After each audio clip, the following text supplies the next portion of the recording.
Era la noche del 23 de julio del 2008 y en ese entonces el ahora presidente de Argentina, Alberto Fernández, estaba cumpliendo el día 1883 de sus funciones como jefe de gabinete de ministros de la nación argentina. Había llegado con 44 años, menos kilos y menos canas, y había logrado el ínfimo récord de ser el único que en esa función acompañó a un presidente durante todo su mandato. También el de haber sido el jefe de gabinete de dos presidentes, de los Kirchner, de Néstor y Cristina Fernández de Kirchner. Se sintió con la fuerza, vocación e ideas para colaborar con Néstor Kirchner en la construcción de una Argentina doblegada por una crisis política, económica y social sin parangón en la historia nacional.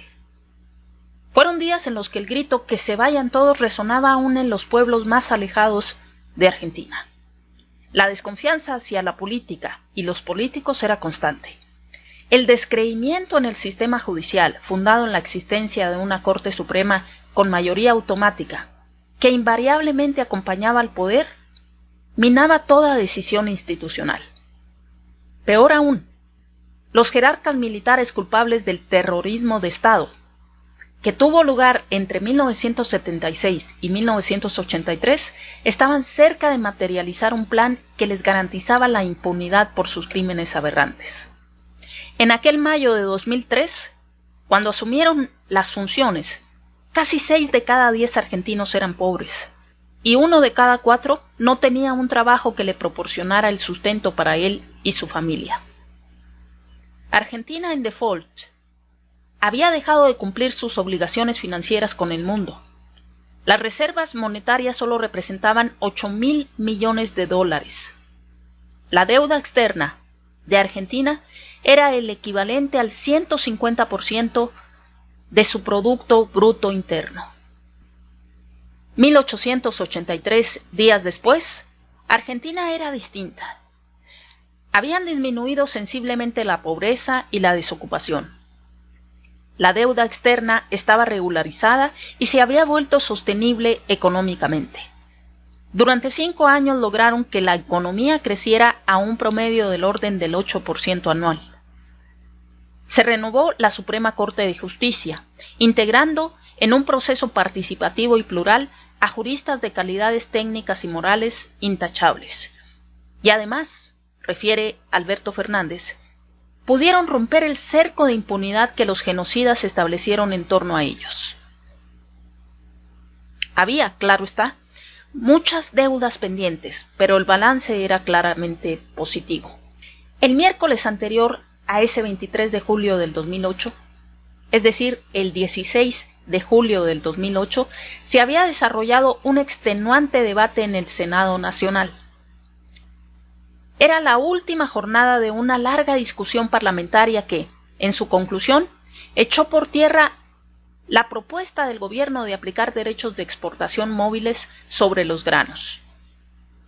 El voto no positivo del vicepresidente de la Nación, Julio Cobos, le infligió al gobierno una herida profunda y lo dejó sumido en una enorme confusión. Muchos sintieron que esa nueva y difícil realidad política les señalaba un punto de inflexión, exigiéndoles otra mirada hacia el futuro, que diera cuenta de las demandas, los reclamos y los enojos que transmitía una parte importante de la sociedad y que, en alguna porción no despreciable, se correspondía con los votantes. Otros, muy confundidos por la coyuntura, creían que la realidad había puesto un punto final al proyecto. En ese repaso se encontraba Alberto Fernández y pudo ver cómo se habían construido héroes entre un conjunto de opacos dirigentes rurales devenidos repentinamente paladines de la lucha popular. Cómo mientras cruzaba el país de este a oeste, un vicepresidente era vitoreado en cada pueblo por haber votado en contra del proyecto de la presidenta a la que había acompañado en la fórmula presidencial 9 meses antes. También pudo ver, Alberto, opinadores interesados proclamando el triunfo de la República porque se había frustrado la posibilidad de aplicar mayores tributos a la renta extraordinaria provocada por el alza excepcional de los precios internacionales de los granos. Y se pudo ver cómo una gran parte de la dirigencia autodefinida como progresista, en unión con los sectores más reaccionarios de la sociedad argentina, celebraban el daño asestado al gobierno. También se pudo percatar del enojo genuino y profundo de muchísima gente, incluso de quienes habían votado al gobierno, y que era gente que reclamaba el fin de la disputa entre el gobierno y la dirigencia rural, porque deseaba la pronta recuperación de la tranquilidad alterada en los días de conflicto. Gente común que llamaba la atención, entre otras cosas, sobre la subida de precios y la credibilidad del INDEC, y que cuestionaba al mismo tiempo las formas que el gobierno utilizaba para realizar su labor y su construcción política. Así Alberto Fernández entendió que ese malestar de un sector importante de la sociedad explicaba en parte la algarabía de muchos ante la derrota oficialista en el debate sobre las retenciones móviles.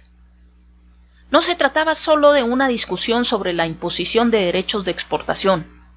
Eso solo no podía explicar la dura caída de la imagen del gobierno y de la presidenta enfrentada a los sectores de más altos ingresos del país por una cuestión tributaria.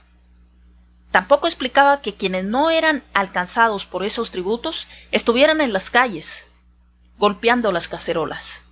Había un fuerte reclamo al gobierno que excedía la coyuntura, y los que pertenecían al gobierno se debían dar cuenta de ello. Por eso, y dado que Alberto Fernández menciona que siempre creyó que en la actividad política se debe permanecer en un alto cargo en tanto comparta con los máximos responsables políticos los objetivos buscados y los métodos de esa búsqueda, pues de otro modo se les quita legitimidad a los roles que se ejercen y se vulnera ética y moralmente a quien acepta esas condiciones.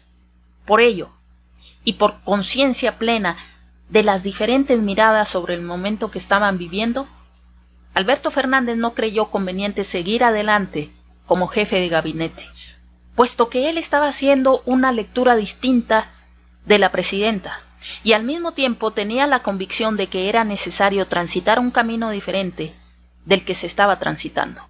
Ante ello, esa noche del 23 de julio del 2008, tomó la decisión de renunciar.